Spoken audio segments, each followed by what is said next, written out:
World War II, the Great Depression, kickball on the playground. Whether fighting for world domination, or fighting for a job, or fighting for playground domination, the three events I just listed all have something in common. But what in the world do two of the worst events in human history have to do with a petty playground game?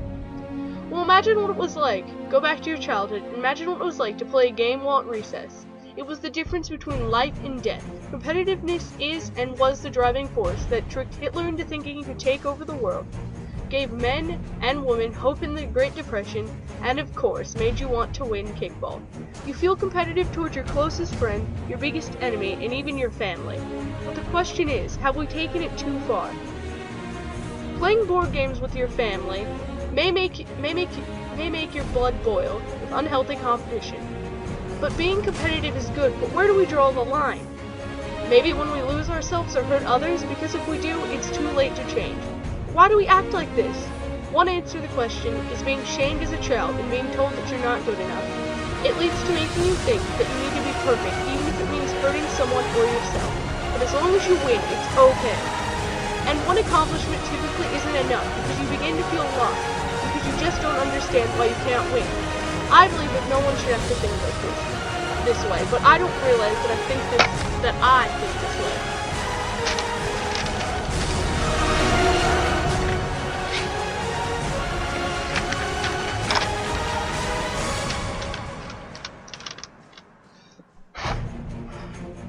I am very competitive, especially when someone challenges me, and I feel that I have to win all the time. But I know that I can't always be the smartest, the most athletic, the funniest, or the most interesting person in the room, and that has caused me much internal conflict that most people don't notice. It's obvious that I'm competitive, but you can't tell. But what you can't tell is how it affects me. Now, after going into high school, I'm constantly noticing people who are better than me. And I can't affect it, and I wish I could be better sometimes, but I know that I can't, because I can't be good at everything, and I can't win all the time. I don't need to think this way, and neither does anyone else. We need to draw the line on what being competitive is. People may tell you that you need to be competitive to make it in the world, but I believe that you need to be driven in the world, but not to the point of self-destruction. Yes, it's good to be competitive to get the job, or get that girl, or just anything, or to get an award, but it's unhealthy to be driven to the point where you could be hurting others or yourself. It's unhealthy, it's not right, we shouldn't do it.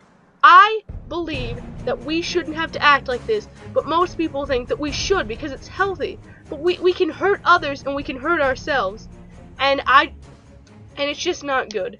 And we just don't need to push ourselves to self-destruction just to get that or get this or be better than someone.